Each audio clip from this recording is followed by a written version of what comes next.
Morning, everyone, and thank you for joining the Changes in the Mexican Market. I'm Chloe Mesh, Director of Programs at WUSATA, the Western U.S. Agricultural Trade Association.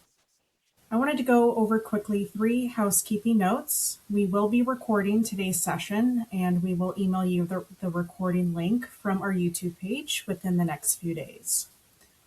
You'll remain muted during the presentation, but please submit questions anytime throughout the Q&A feature. And we'll address your questions during our dedicated Q&A at the end, and we'll follow up by email on any we don't cover live. Well, I'm pleased to introduce Jack Chelsky from Bryant Christie, who will be presenting on today's webinar.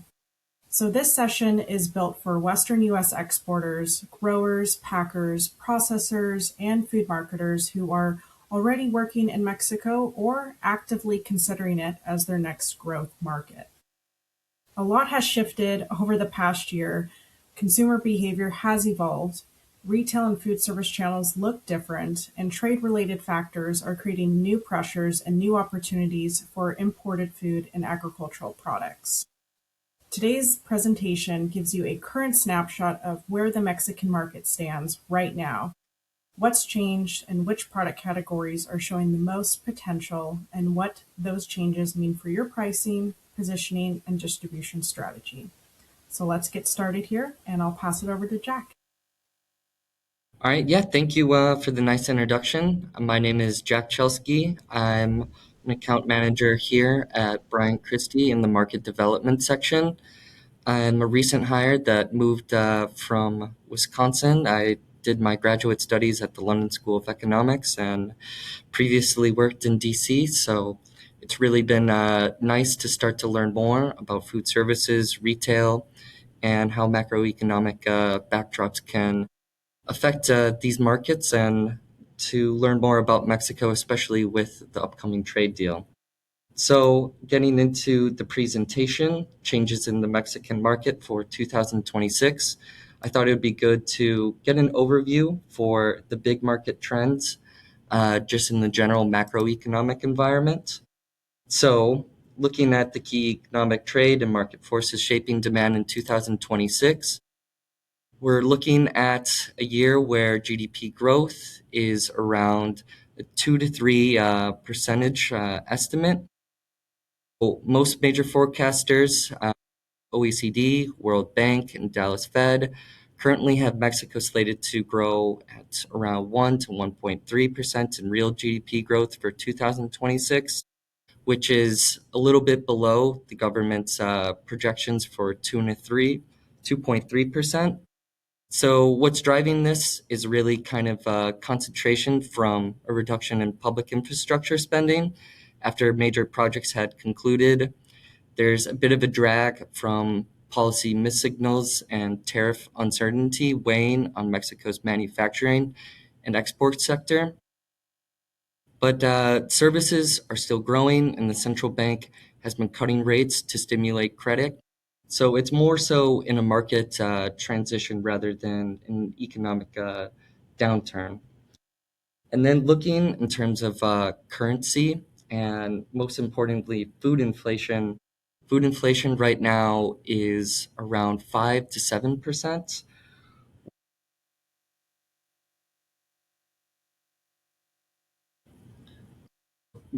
Core food inflation hit 6.28 in late 2025. So this is the highest that it's been in over 2 years. And of course, anybody working in the agricultural sector will start to feel this in consumption markets. So this has been really driven by Mexico's severe domestic drought, limiting production yields. And then it's been a volatile year for global commodity pricing. And peso depreciation has also made imported ingredients more expensive. Staple foods, such as those that are VAT exempt, but processed and imported foods are still feeling pressure. So looking in terms of the currency, the short-term peso swings of 3 to 5% within a quarter are enough to shift buying behavior, with importers delaying or accelerating orders based on the exchange rate movements. So looking at this, it's important to realize that the peso has traded roughly around 7 to 20 pesos per dollar recently, with estimates having it stabilize around 17.5 to 18.5 per USD. The peso weakened about 15% from early 2024 to mid 2025, which was a meaningful swing for import economies such as Mexico that use the carry trade, where institutional investors borrow cheap USD to buy Mexico's higher interest rates. But this has kind of put pressure on importers where to be able to time their deliveries, they're more so looking at shorter planning cycles that ships more to a 30 to 60-day cycle than a typical 90-day one. Then looking at the trade environment, Mexico remains the largest export market for U.S. agriculture, with exports exceeding 30 billion annually and accounting for 70 to 75% of Mexico's imports.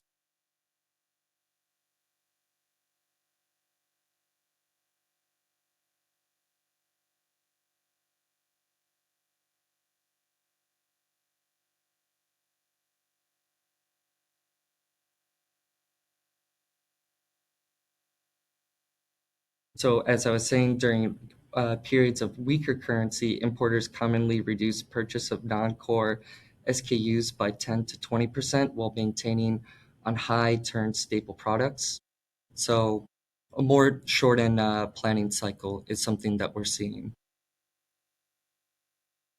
Moving to trade environment and cross-border dynamics, with the upcoming review of the USMCA set for July 1st. This deadline exists for all three parties to confirm a 16-year extension. So Mexico is the number one export market for U.S. agriculture, with exports exceeding $30 billion a year, representing 16 to 18% of total U.S. ag exports. The U.S. supplies around 70 to 75% of Mexico's agricultural imports, with even higher shares in key categories like grain, dairy, and meat. And then more than 80% of the trade moves by trucks, with major crossings handling thousands of trucks daily. So wait times, as we were saying, can now swing between 2 hours to 24 hours based on inspection levels, staffing, and political decisions. And then the 10 to 20% increase in freight rates in recent years reflect fuel costs.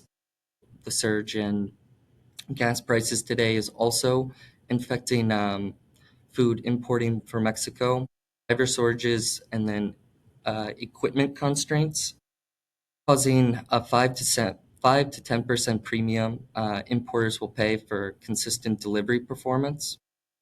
So over 60% of imported food distribution is concentrated in the northern and central regions, where proximity to the U.S. supporters um, involve faster replenishments and lower logistics costs. All right, so that's the macroeconomic backdrop, and then some of the logistics that go into the freight markets, where the peso depreciation, GDP growth, all have this set for looking into consumer behavior and purchasing trends. So, like many import countries, the Mexican economy is one where price sensitivity is a story, but there's also been regulatory trends that are also worth considering.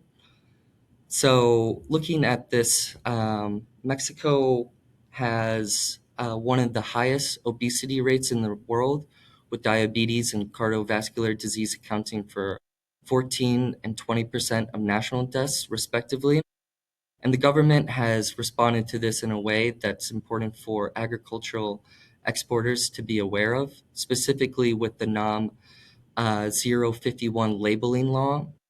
Consumer sentiment has been shifted because of these health realities and regulatory policies.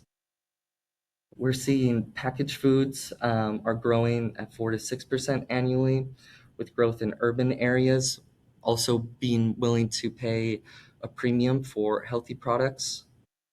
Demand for ready-to-eat and easy-to-prepare products is rising, especially in categories like snacks, frozen fruits, and prepared meals.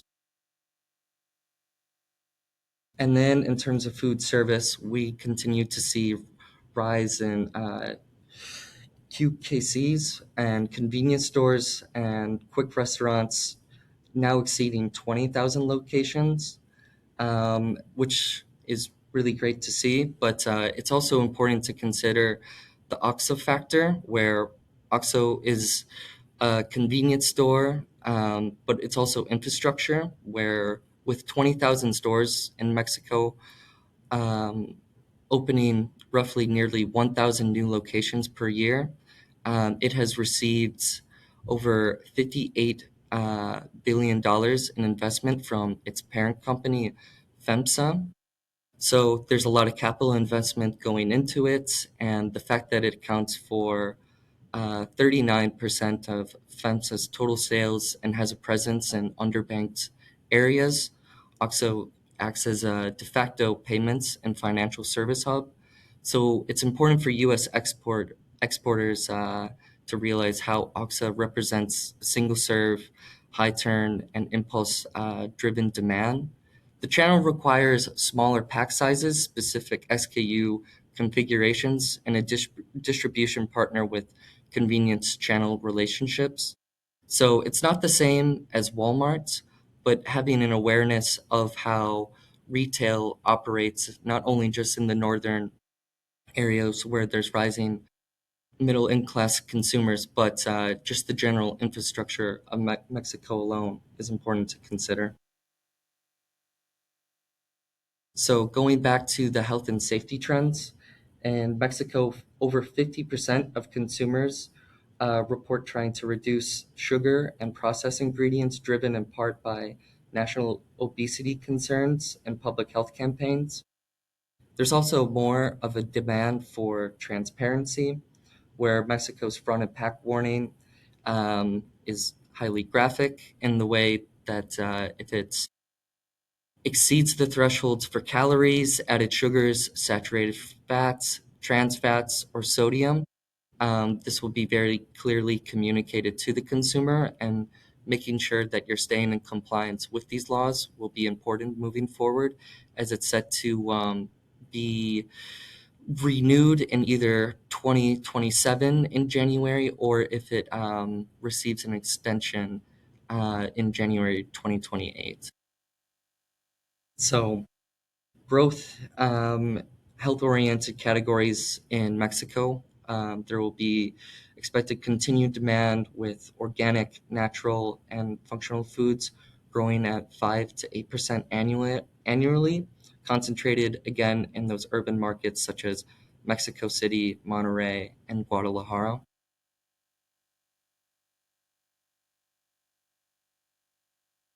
So moving on to high potential food categories. So this is where U.S. exporters are seeing the strongest demand and growth opportunities. So U.S. fruits and vegetables continue to fill a genuine supply gap during Mexico's off-season. So this isn't just about quality preference or the fact that U.S. products offer a brand recognized premium product, but it's also about calendar availability. So premium urban segments such as berries, apples, specialty vegetables are growing at 5 to 10% in these concentrated urban areas. And the U.S. is well positioned in modern retail with building relationships with retail shops throughout the cities to be able to offer consistent sizing and shelf life. So, modern retail channels prioritize consistent quality, appearance, shelf life in areas where the U.S. is often well positioned because of our cold chain integrity strength. Hotels and restaurants and institutional buyers rely on imported produce for standardized sizing and year-round availability as well. So the consistency that U.S. exporters are able to offer also offers an advantage. And then for premium and niche segments, as we were saying, there's high demand for U.S. Products because of its brand recognition and Mexico's shift towards more healthy goods, especially with younger, more urban areas. I've been able to kind of research for different groups the demand for different fruits that are specific to California, such as stone fruit, and we see continued growth and demand in these areas, which is really exciting to see, and also um, expected to be a long-term demand trend.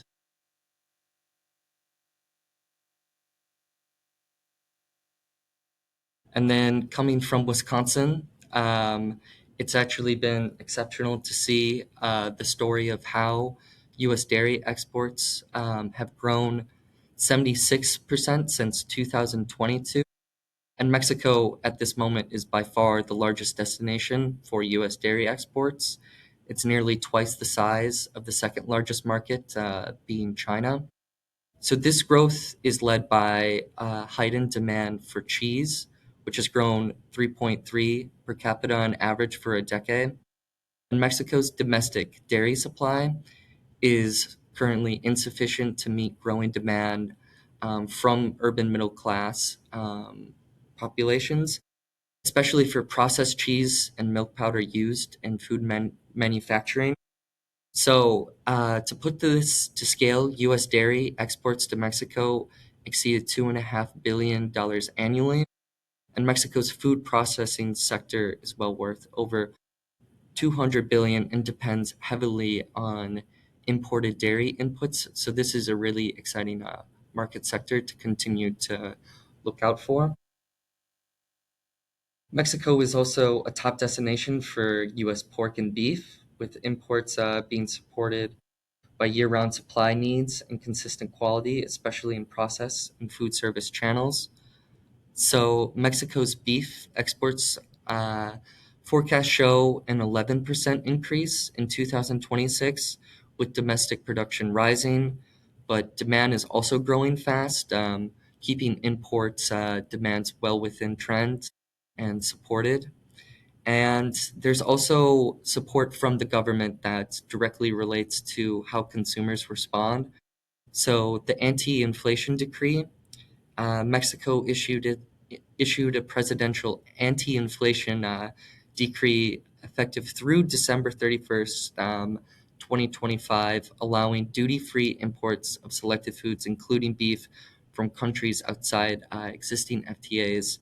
So this was a meaningful cost advantage where U.S. Um, beef exporters were able to compete and not just rely on being a price premium, but the government has also intervened to help and support Mexican consumers in a way that we see in the beef market. So there's also a growth in processed foods as well, though, including snacks, sauces, and frozen products, growing 4 to 6% annually, driven by modern retail and convenience formats that offer greater visibility and availability for these products. And then, of course, the longstanding trade relationships with the U.S. continues to help support maintaining consistency, trust, and integrated supply chains. So, one of the most exciting markets while putting together this presentation was Mexico's food processing sector. It's the second largest sector in Latin America behind Brazil and is a massive buyer of U.S. ingredients. So, this includes natural flavorings, meat cuts, specialty dairy, and sweeteners. Key Mexican food companies such as Grupo, Bimbo, and then the Mexican operated Coca Cola are active in reformulating products to meet the NOM 051 requirements that we went over earlier.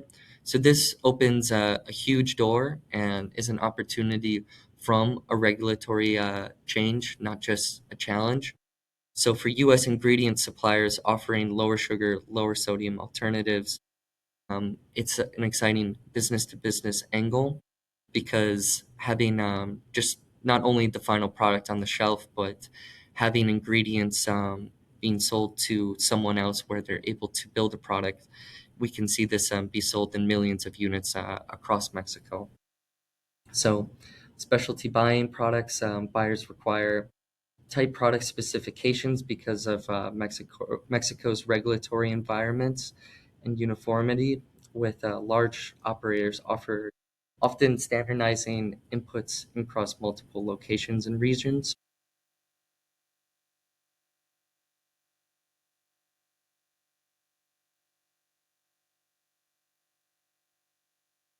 Okay. So, and then also getting a sense for the value and premium opportunities here. Premium imported products are expanding at 5% annually, with demand concentrated again in these urban areas where supermarkets, club stores, and specialty retailers offer opportunities to reach a wider consumer market. In Mexico, exporters differentiate SKUs by channel and income segments to perform better, as retailers and distributors really position a single product across both and premium tiers. So being able to differentiate the two is an important in terms of having an export strategy. And moving on to retail and food service developments. And the retail formats and food service channels are shaping demand and distribution in new ways as its retail environment continues to evolve. So in Mexico, around 50 to 60% of food sales through modern retail, thinking of brands like Walmart, Costco, Soriana, reflects a new urban Mexico, but there's still the legacy tiendas, these neighborhood micro stores that dominate the rural and lower income markets, and over 800,000 exists still. So this is a completely different distribution model. But looking at just the different channel fragmentations and the implication for market access, we can see that successful exporters typically rely on local distributors with multi-channel reach, as direct access to both large chains and traditional markets is difficult to manage independently. So being able to establish contacts within Mexico that can help navigate a more complicated and nuanced buying markets is really important to do so.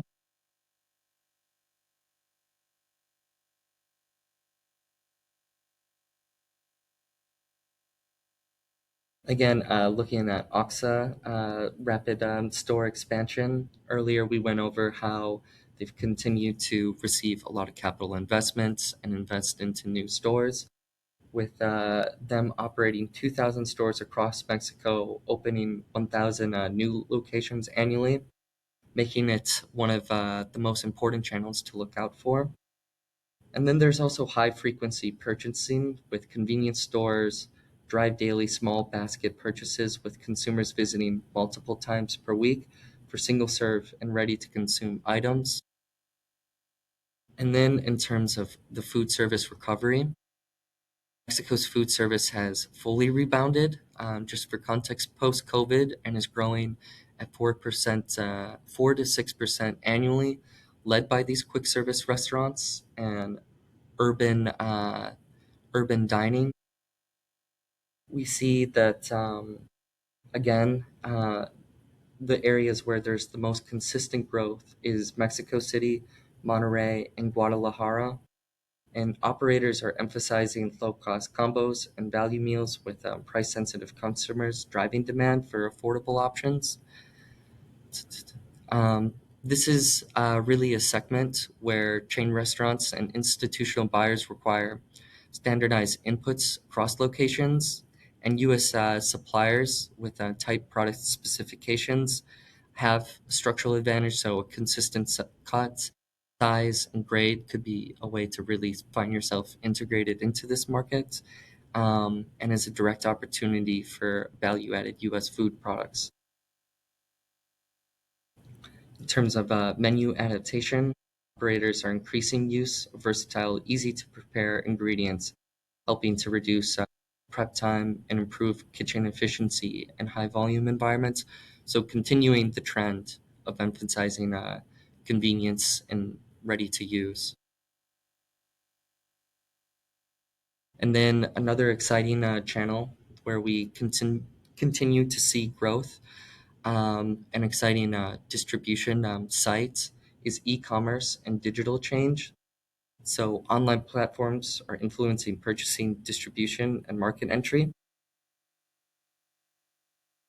So there's been a rapid platform expansion. So Mexico's online grocery and delivery market is growing fast, but it's concentrated over 70% of e-commerce grocery sales are again in those mentioned cities of Mexico City, Monterrey, and Guadalajara, where key platforms are Walmart, Amazon Mexico, and Rappi. And same day and next day delivery is now standard in those cities. So we see this real growth and opportunity in terms of an evolving retail landscape. So for U.S. exporters, e-commerce matters not just with sales and the volume, but retail buyers are increasingly check a product's online performance as proof of concept. So in this next slide, we'll see digital channels can serve as a way of receiving real-time feedback.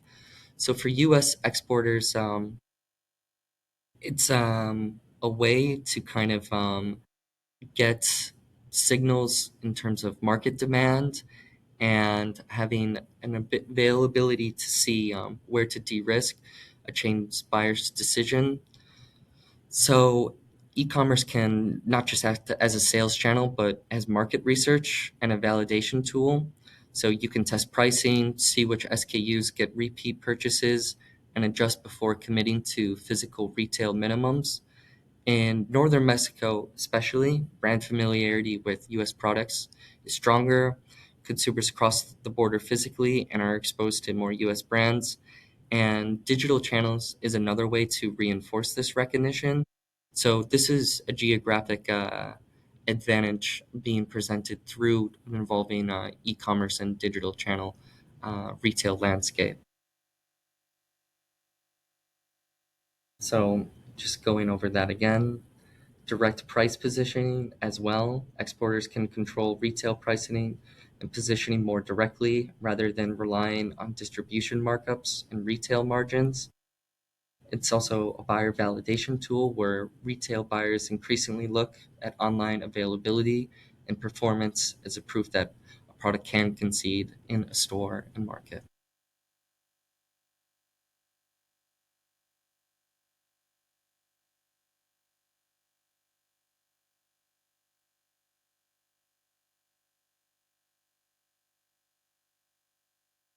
All right, moving on to the regulatory and compliance environments. As we were going on earlier, the NOM 051 has been really the most significant regulatory decision impacting U.S. exports to Mexico. And we see this. I was recently working on a wine shipment to Mexico, and we're seeing more border delays in terms of how strictly customs enforcement decisions are being made. So these border decisions aren't just random; they can be spiked on inspection regime changes, staffing, political signaling, and really just kind of depends on who your customs officer is in terms of how strict they are.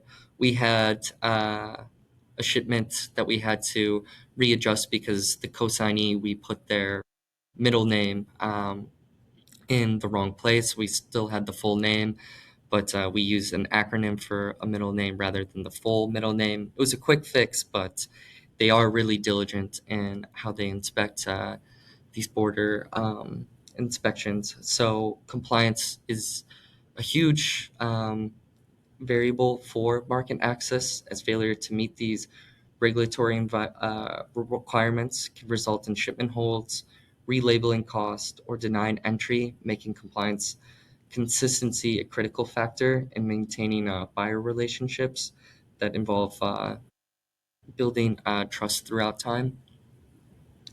So, on to the next slide. So, logistics and border trends. Um, in terms of headwinds for new entrants, importers are reducing their vendor base by 10 to 20% to prioritize reliability. And this is a real trend that it will be a challenge for new U.S. exports trying to break in. New suppliers face longer qualification timelines. The implication this is going to come with maintaining and building a track record, having your reference from other Mexican buyers, and having a clear value proposition that just goes beyond price. So, having also cold chain importance as well. Temperature controlled logistics are critical in terms of maintaining advantage, with even short delays increasing risk, product loss, spoilage, or quality degradation, particularly those in the fresh and frozen markets. Yeah, so just going through this last slide again before I open the floor to questions. So, importers are consolidating supplier bases, buyers are placing more weight on track record and past performance, and frequent updates on pricing, inventory, and shipment status are now expected. So, when thinking about the Mexican market, today we talked about how their economy is set to rebound in terms of their growth, maybe at a more modest or moderate rate, but consumption spending is still kind of dragged by food inflation. There's regulatory barriers to be considered when moving into a market like Mexico with greater government involvement in terms of um, advocating and ushering in a more healthy food distribution network due to health issues. But this also creates opportunity within the ingredient markets. And we've also seen the government also involved in terms of helping fight food inflation directly. And then we will also be able to talk more about the upcoming trade negotiations that are set for July. It's a bit hard to predict what's going to happen, but in terms of Mexico's consistent demand and growth and its longstanding status as one of the U.S. is top agricultural markets, the Mexican market seems primed for opportunity and one to have on your radar for future exports. And with that, I think I'll be ready to open it up to anyone if they have any questions.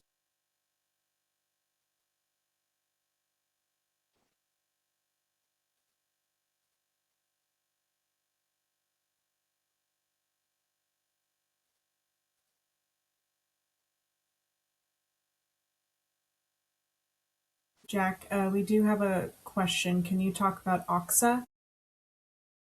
Talk about what? I'm not Oxa. sure if I'm pronouncing it right. Yeah, OXA. yeah. I'll go back to Oxa. So this was really interesting to be reading about.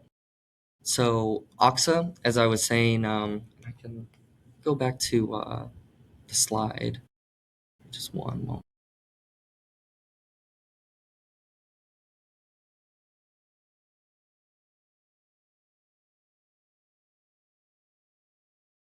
So the Oxa factor, it's really interesting to see in terms of how it shapes the Mexican infrastructure market, not only as a place to buy food, but in terms of being an entry into these less explored markets due to just less discretionary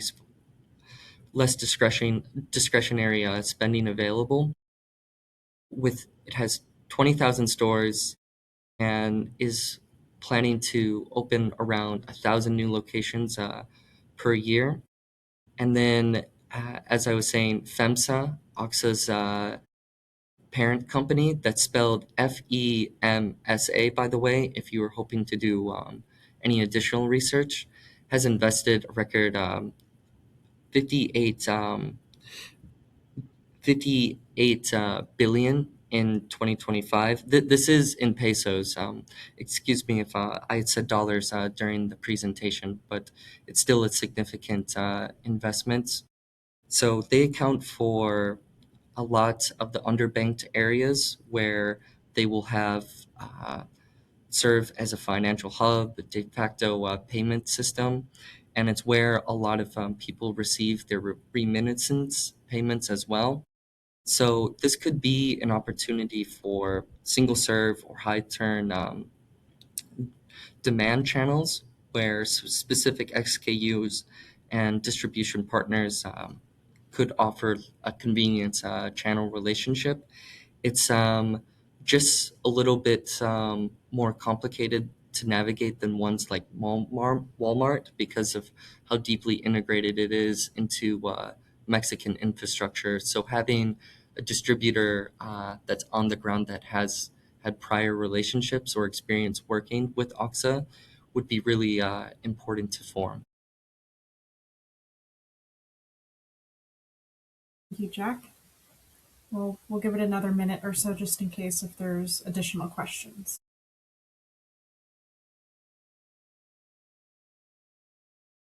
All right, we do have another question.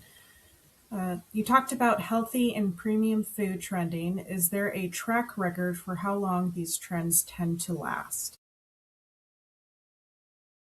That's a really good question. I was looking at growth post pandemic, um,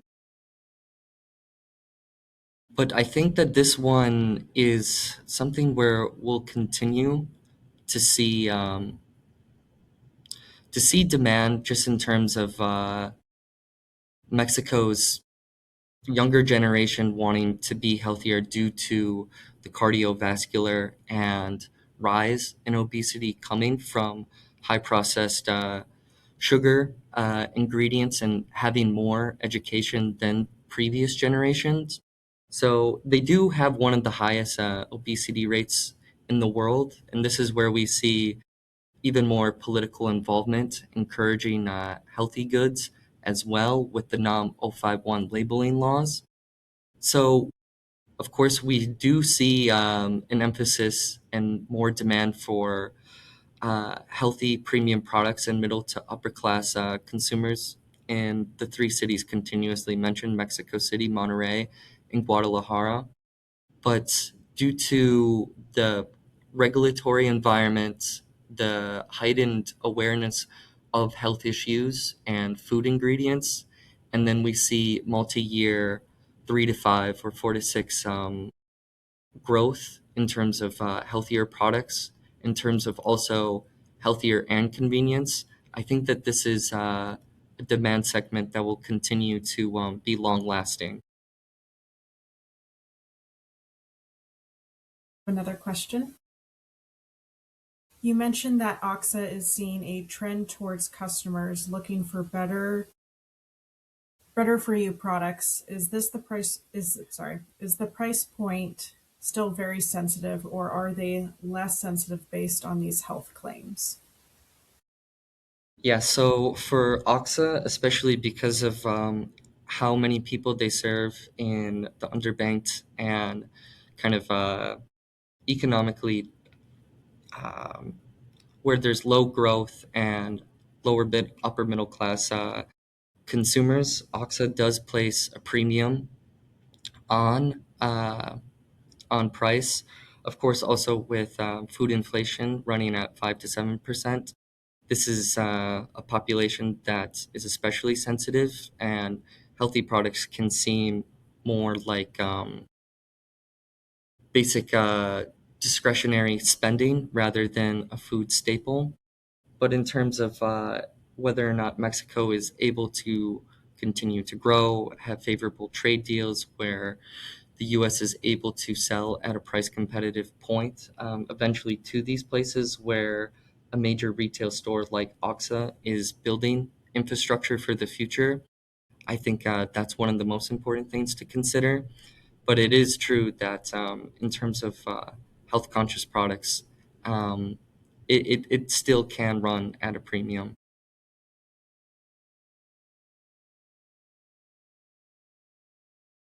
We have the Anton Trade Show Pavilion, and then we have an upcoming outbound mission to Mexico City and Monterey, which is going to be October 5th through the 10th.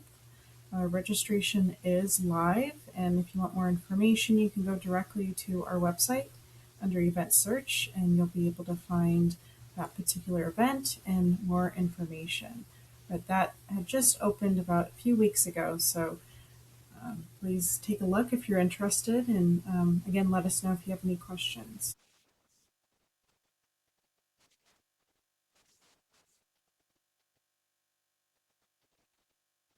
Well, thank you very much, everybody who came to listen. I really enjoyed presenting on this, and then, of course, feel free to reach out if you have any further questions.